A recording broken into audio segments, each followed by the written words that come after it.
Достар сәлем, каналыма қош келдіңіздер. Егер де осы сабақтар сіздерге бірінші болып көрініп тұрсын десеңіздер, каналға тіркеліп қоюды ұмытпаңыздар. 109-шы сабақ ұшқыш болар баламын, келер шақ тақырыбына қатысты берілген тапсырмаларды орындаймыз. 22-ші жаттығу берілген Нұрсұлтан Ғалымбекұлының «Отан» деген өлеңімен танысайық. Білімнен жұпар жинайын, еліме бақыт сыйлайын. Жүрекпен сүйіп отанды, жүрекпен мәңгі жырлайын. Отаным гүлге бөленсін, өзгелдермен теңелсін. Амандық болса ағайын, бәрінде бірге көрерсің. Өлеңнің тақырыбы мен мазмұнының сәйкестігін анықта дейді. Тақырыбы отан, ал мазмұнында осы отан, туған жерге деген сүйіспеншілік, оның болашағы туралы айтылып тұр, иә? Енді етістіктерді табайық. Олар қашан болатын істі білдіріп тұр. Бұл етістіктер қандай екен? Жинайтын, сыйлайтын, сүйіп, жырлайын, бөленсін, теңелсін, болса, көрерсің.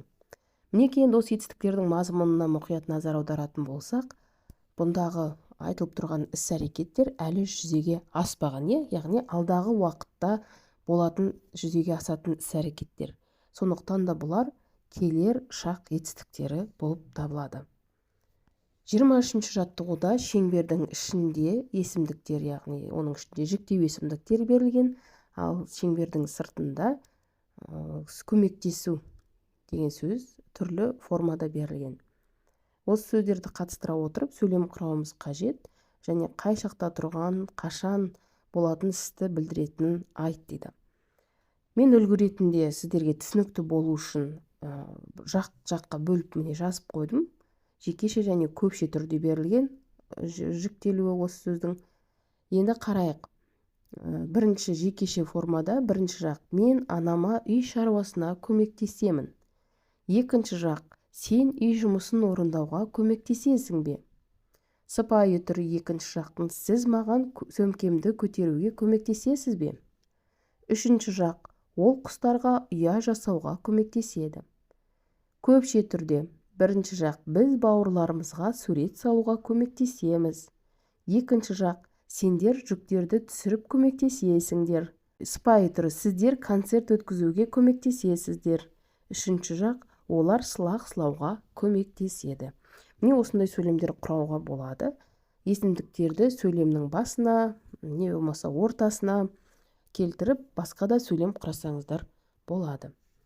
Яғни келер шақ етістіктері іс-әрекеттің алдағы уақытта болатынын білдіреді екен, Келер шақ етістіктері не істеймін, не істейсің, не істейді деген сұрақтарға жауап береді. Жалпы етістіктердің шақтарын оңай ажырата алу үшін етістіктің мазмұнына қарау керек, оның мағынасын түсіну керек. Егер ол әлі жүзеге аспаған іс оқиға болса, ол әрине міне осындай келер шақ болады. 24-ші жаттығу өлеңге тиісті етістіктерді қою арқылы толықтырып жазайық. Көкке ұшамын, ұшқыш болар баламын. Соңына ерем, Гагариндей ағаның. Батыр болам, көк аспанды сүйемін. Жұлдыздарға барып келіп жүремін. Бұл жерде де міне өлеңнің мазмұнына қарай отырып сәйкес етістіктерді табамыз осылайынан. 25-ші жаттығу бос төргөздерге сәйкес келетін етістіктерді тауып жазамыз. Яғни бірінші жақта айтамын, жазамын, саламын, барамын деген етістіктерді алуға болады.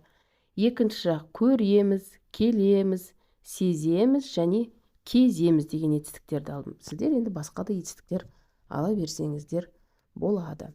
26-ші жаттығуда бағанның сол жағындағы сөздерді тиісті етістіктермен сәйкестендір.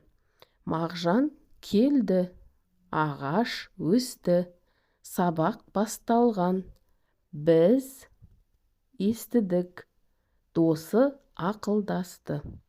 Мінекей осылай сәйкестендіреміз. Бұл тапсырмада енді мұқият қарайтын болсақ, мысал Мағжан ақылдасты, досы келді деген нұсқаны алуымызға болады. Олай жазсаңыздар да қате болмайды.